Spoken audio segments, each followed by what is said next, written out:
교우 여러분, 추석 명절들 다들 잘 보내셨나요? 추석이나 설과 같은 전통적인 명절을 지내면서 우리가 그리스도인으로서 그러한 명절 관습을 어떻게 이해하고 받아들여야 할지 고민해 보신 적이 있으리라 생각합니다.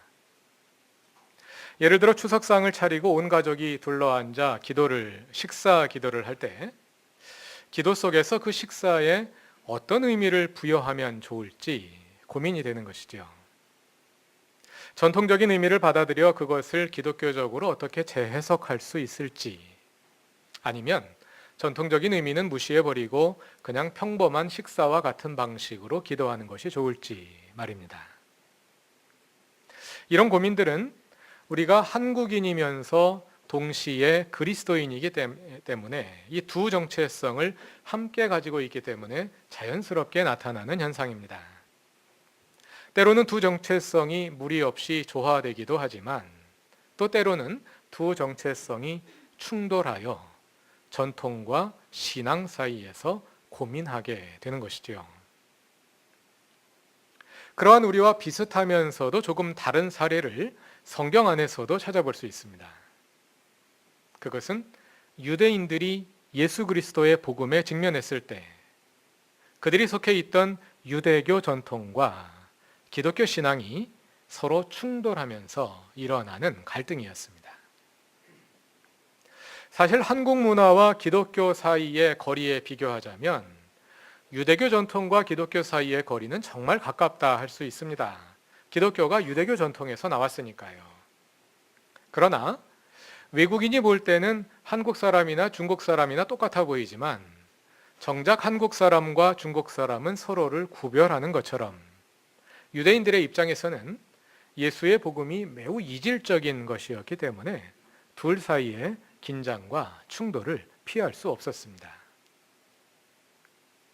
고린도후서 11장 23절 이하 바울의 고난 목록에서 동족의 위험이라는 이름으로 소개된 고난이 바로 그 유대교 전통과 그리스도 신앙 사이에서 일어나는 갈등으로 인한 것이었습니다. 사도행전을 계속 읽어보면 바울이 여러 도시를 방문하여 복음을 전할 때마다 그것을 반대하고 소란을 일으키는 사람들이 주로 유대인들인데요. 그 신앙과 전통 사이의 갈등이 종종 이렇게 폭력적인 방식으로 표출되곤 했고 그것이 그리스도인들의 고난의 원인 가운데 하나가 되곤 했던 것입니다. 그런 모습은 제1차 전도 여행에서 이미 시작되었습니다.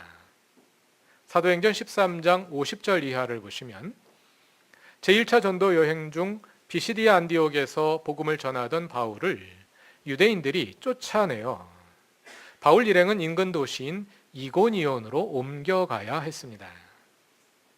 이어지는 14장을 보면 이고니온에서도 유대인들이 방해함으로 바울은 루스드라로 옮겨야 했습니다. 그리고 19절 이하를 보면 안디옥과 이고니온의 유대인들이 루스드라에까지 따라와 무리를 충동하여 바울을 돌로 치게 했습니다. 유대인들의 이러한 방해는 제2차 전도 여행 중에 방문한 데살로니가와 또 그 후에 방문한 다른 도시들에서도 계속됩니다. 오늘 본문 17장 13절을 보면 데살로니가의 유대인들이 베레아까지 쫓아와서 소동을 일으키고요. 또 다음 장인 18장에서 6절을 보시면 고린도에서도 유대인들이 바울을 비방합니다. 그래서 바울은 그들에게 단호하게 선언하게 됩니다. 유대인들이 복음을 거부함으로 그는 이제 이방인들에게로 가겠다고 말이지요. 사도행전에는 이러한 선언이 3번 나오는데요. 가장 먼저 나오는 것은 13장 46절과 47절입니다. 다 같이 한번 찾아보시죠. 바울이 비시디아 안디옥의 회당에서 말씀을 전한 후 유대인들이 시기하여 반대하고 바울과 바나바를 비방하자 그들은 이렇게 말합니다. 13장 46절과 47절을 다 같이 읽어봅시다. 그러나 바울과 바나바는 담대하게 말하였다. 우리는 하나님의 말씀을 당신들에게 먼저 전해야 하였습니다. 그러나 지금 당신들이 그것을 배척하고 영원한 생명을 얻기에 합당하지 못한 사람으로 스스로 판정하므로 우리는 이제 이방 사람들에게로 갑니다. 주님께서 우리에게 명하시기를 내가 너를 문민족의 빛으로 삼았으니 그것은 내가 땅 끝까지 구원을 이루게 하려는 것이다 하셨습니다. 유대인들이 복음을 배척함으로 우리는 이제 이방 사람들에게로 갑니다 하고 선언하지요. 비슷한 두 번째 선언이 고린도에서도 있었습니다. 18장 6절을 다 같이 찾아보시죠.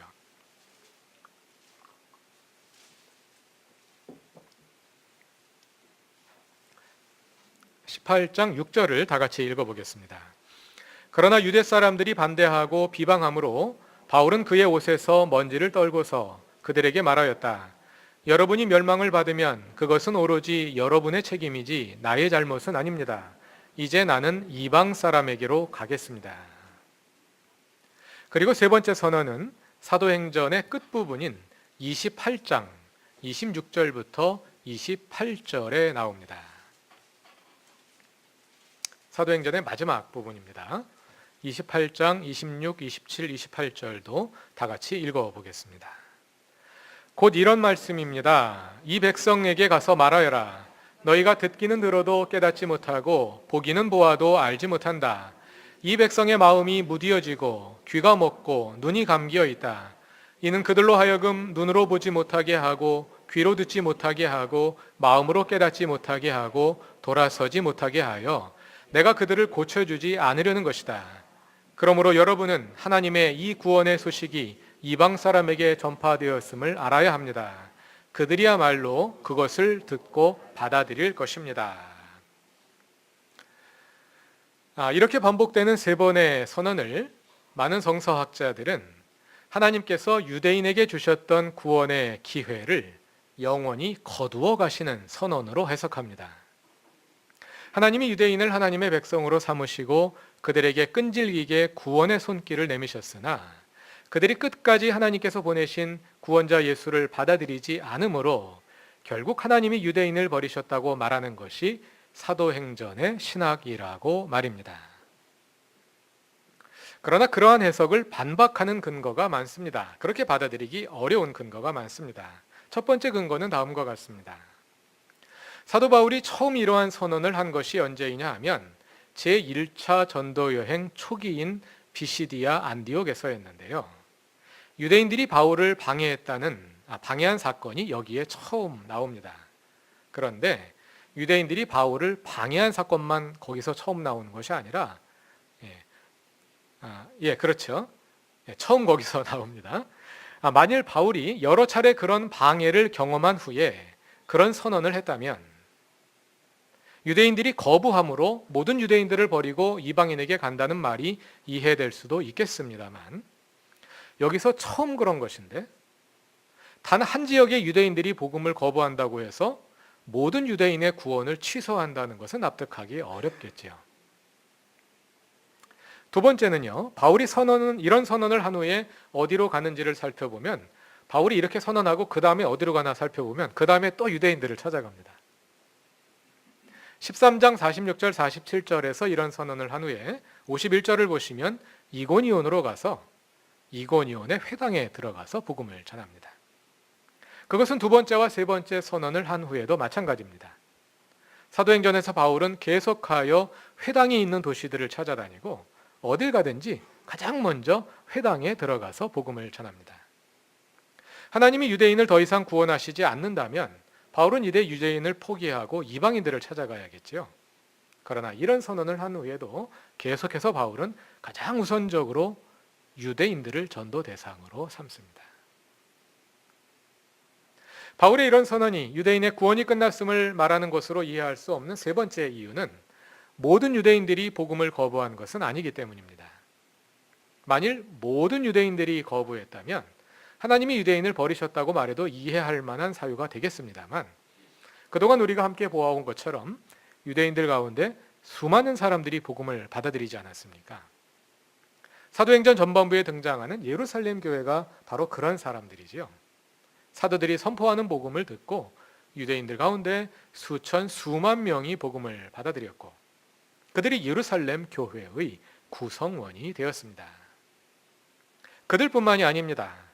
그렇게 복음에 열려 있는 유대인들을 예루살렘 밖에서도 종종 찾아볼 수 있는데요. 오늘 본문에 나오는 베레아의 유대인들이 그 대표적인 사례입니다. 그러므로 유대인을 떠나 이방인에게로 간다는 바울의 선언은 모든 유대인들을 향한 것이 아니라 복음을 적대하는 특정 그룹의 사람들을 향해 말한 것으로 이해함이 옳을 것입니다. 지난 주일에 사도행전 17장 앞부분을 함께 읽으시면서 데살로니가에서 소란을 일으킨 유대인들이 누가복음 23장에서 사내들인이 예수를 고발한 것과 같은 방식으로 비슷한 죄목으로 바울과 그리스도인들을 고발하는 것을 보았는데요. 사도행전에서 바울을 방해하는 유대인들은 스크린이 안 내려가네. 파라오의 질서를 대변하는 사내들인의 후예입니다. 그 사내들인이 같은 유대인인 예수를 죽였고 같은 유대인인 예루살렘 교회를 박해했고 또 같은 유대인인 바울과 실라의 전도를 방해하며 베레아까지 따라와서 다른 유대인들이 복음을 받아들이지 못하도록 소동을 벌이고 있는 것이죠. 자, 이제 그럼 그 베레아의 유대인들이 어떠했는지 자세히 살펴보기로 합시다. 먼저 지도를 보며 바울이 베레아까지 오게 된 경로를 간략하게 복습해 보겠습니다. 드로아에서 마케도니아 사람의 환상을 본 바울 일행은 에게해를 건너 네아폴리를 지나 비아 에그나시아를 통해 빌립보에 이르릅니다. 지도에 빨간 선으로 표시한 것이 비아 에그나시아입니다. 바울은 빌립보에서 신라와 함께 감옥에 갇히는 수모를 겪게 되지요. 빌립보를 떠난 후에는 다시 비아 에그나시아를 통해 암비볼리아와 아볼로니아를 거쳐 데살로니가로 갑니다. 데살로니가에 도착한 바울은 자기 관례대로 유대인의 회당에서 복음을 전했고요. 복음을 듣고 적지 않은 이방인들이 복음을 받아들인 반면에 어떤 유대인들은 거리에 불량배들을 선동하여 바울을 잡으려 합니다. 그래서 오늘 본문의 첫 절인 17장 10절이 말하는 대로 그날 밤 신도들이 바울과 실라를 베레아로 피신시킵니다. 여기서부터는 비아 에그나시아를 벗어나 남쪽으로 향하기 시작합니다. 베레아는 작은 도시였습니다. 그러나 유대인들이 그곳에 많이 거주했던 것 같습니다. 그래서 베레아에도 유대인들의 회당이 있었고요. 바울과 실라는 그 도시에서도 회당에 들어가 유대인들에게 복음을 전합니다. 그러나 베레아의 유대인들은 달랐습니다. 본문 11절은 베레아의 유대인들이 데살로니가의 유대인들보다 더 고상한 사람들이어서 아주 기꺼이 말씀을 받아들이고 그것이 사실인지 알아보려고 날마다 성경을 상고하였다고 말합니다. 지난 주일에 17장 앞부분을 읽으면서 바울이 데살로니가의 회당에서 어떤 방식으로 설교를 했는지를 살펴보았는데요. 17장 2절과 3절을 보시면 바울은 성경을 가지고 유대인들과 토론하였고 성경 본문을 근거로 예수가 그리스도이심을 입증하였습니다. 여기에서 성경이란 구약 성경을 가리킵니다. 그 시대는 아직 신약 성경이 기록되지 않았을 때이거든요. 신약 성경에서 가장 먼저 기록된 책이 데살로니가 전서이고요. 기원 후 주후 50년경에 기록되었습니다. 아직 데살로니가 전서를 기록하기 전입니다. 신약 성경은 기록되지도 않았고 성경책이 만들어지지도 않았거든요. 여기서 말하는 성경이란 구약 성경을 가리킵니다. 바울은 구약 성경의 여러 구절들을 제시하면서 구약이 어떻게 메시아, 즉 그리스도에 대해 특히 그의 죽음과 부활에 대해 예고하는지 상기시키고 그 말씀이 예수를 통해 어떻게 이루어졌는지를 보임으로써 예수가 그리스도이심을 입증하려 하는 것입니다. 데살로니가의 유대인들을 비롯하여 많은 유대인들은 이러한 토론이 성전과 율법으로 대변되는 유대교 전통을 위협한다고 받아들였습니다. 그래서 그들은 사도들과 전도자들이 전하는 복음에 전혀 귀를 기울이려 하지 않았습니다. 사도행전 7장 54절과 57절에 묘사된 스데반을 죽인 유대인들의 모습이 그러한 태도를 아주 단적으로 보여주는데요.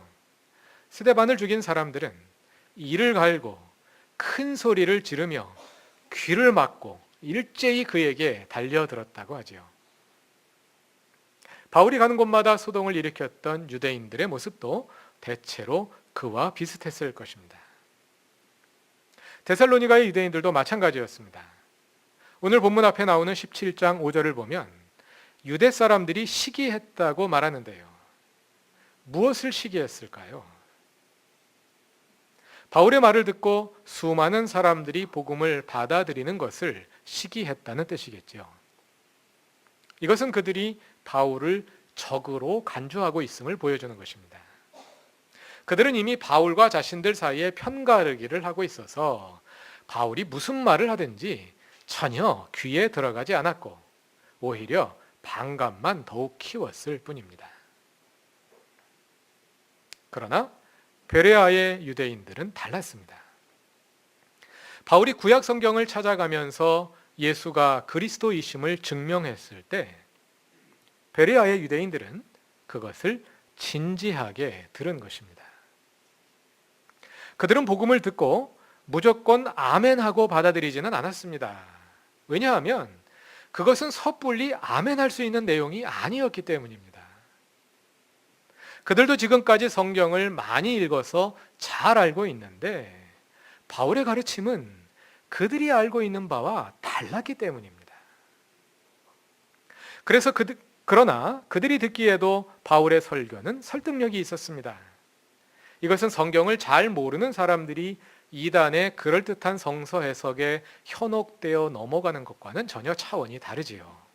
왜냐하면 그들은 성경을 너무도 잘 알고 있는 사람들이었기 때문입니다. 그래서 베레아의 유대인들은 진지하게 성경을 다시 읽기 시작했습니다. 사번역 11절 마지막 문장을 보면 그것이 사실인지 알아보려고 그것이 그런가 하여 날마다 성경을 상고하였다고 하지요. 여기서 상고하다로 번역된 헬라어 동사 아나크리노는 법정에서 재판관이 증거를 조사하고 피고나 원고를 신문하여 진위를 가려내는 행위를 가리키는 동사입니다. 그러니까 조사하다, 신문하다, 검증하다 이런 다양한 번역이 가능하겠는데요.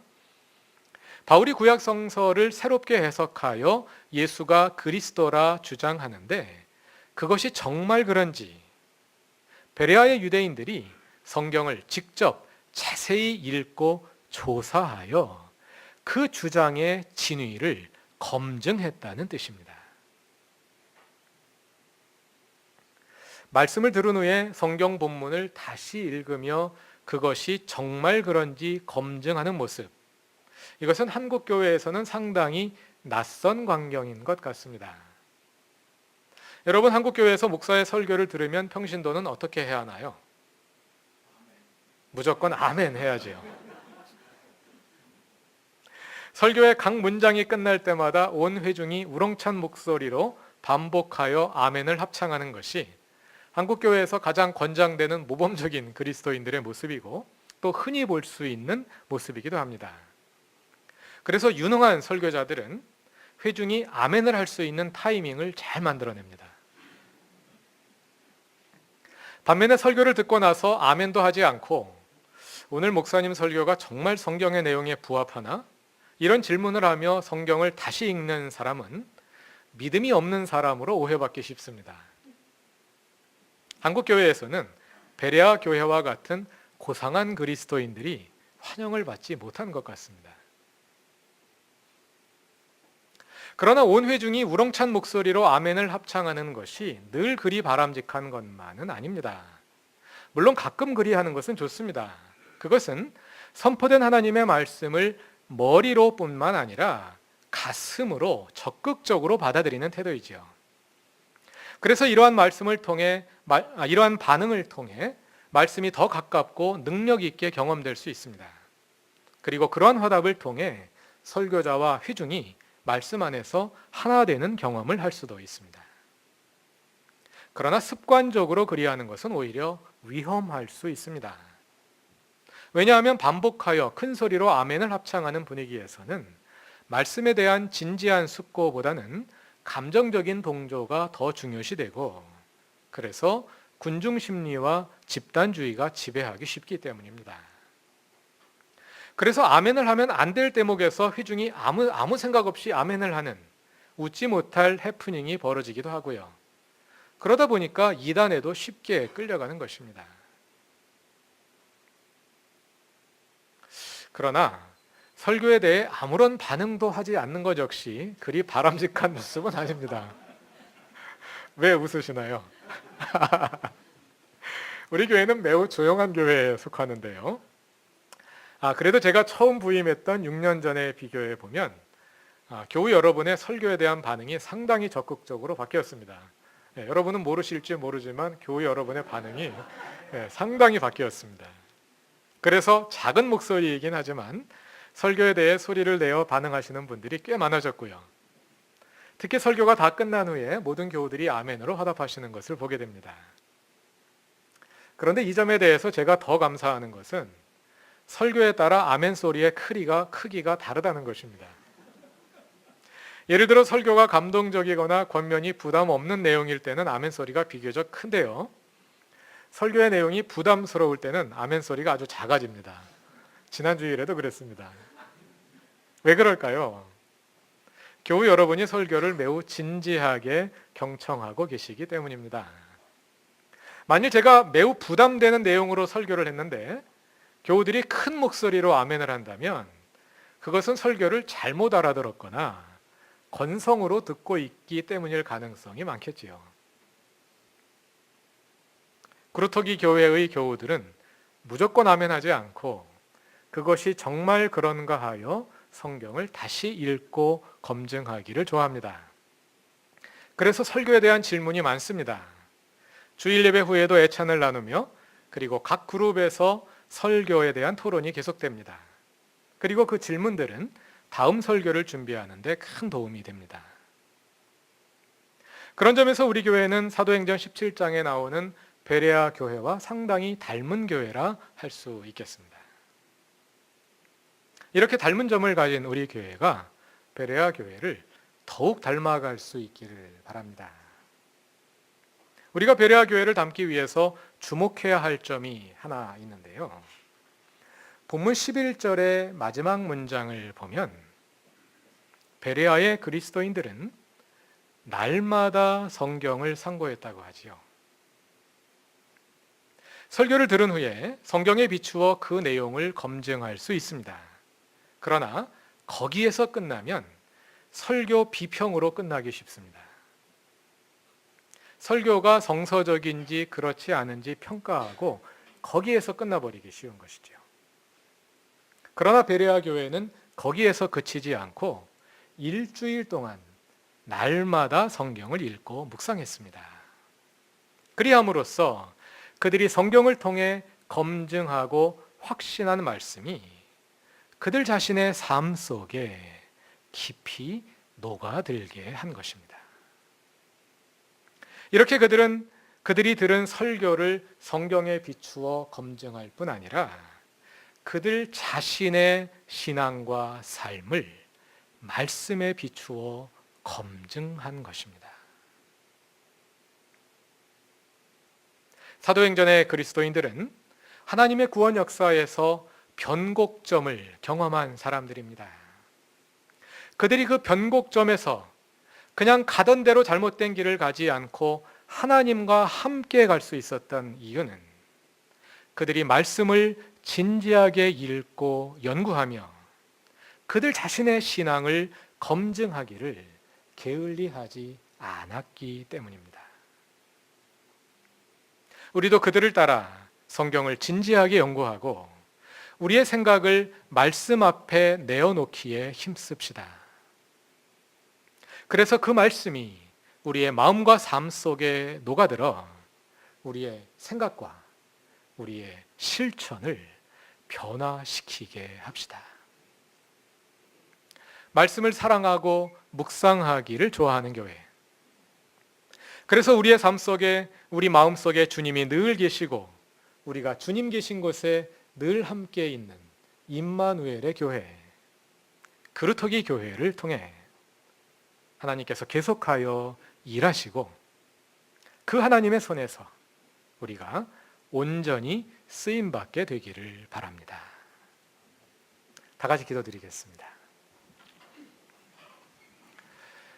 성경을 통하여 계시하시고 우리를 구원하시는 하나님, 말씀을 통해 하나님의 뜻을 알고 또 그 뜻에 비추어 우리 자신을 그리스도인답게 세워가길 원합니다. 말씀을 읽고 듣고 묵상하기에 더욱 힘쓰게 하소서. 성경을 읽을 때 우리의 눈을 열어 주님을 바로 알게 하시고 그 말씀이 능력이 되어 우리의 삶을 변화시키게 하옵소서. 진로를 모색하는 이들에게 말씀을 통해 갈 길을 보여주시고 고통 가운데 있는 이들에게 말씀을 통해 위로하여 주시며 파라오의 질서와 싸워나가는 이들을 말씀으로 강건하게 하셔서 주님의 평안의 능력으로 승리하는 삶을 살게 하옵소서. 예수님의 이름으로 기도드립니다. 아멘.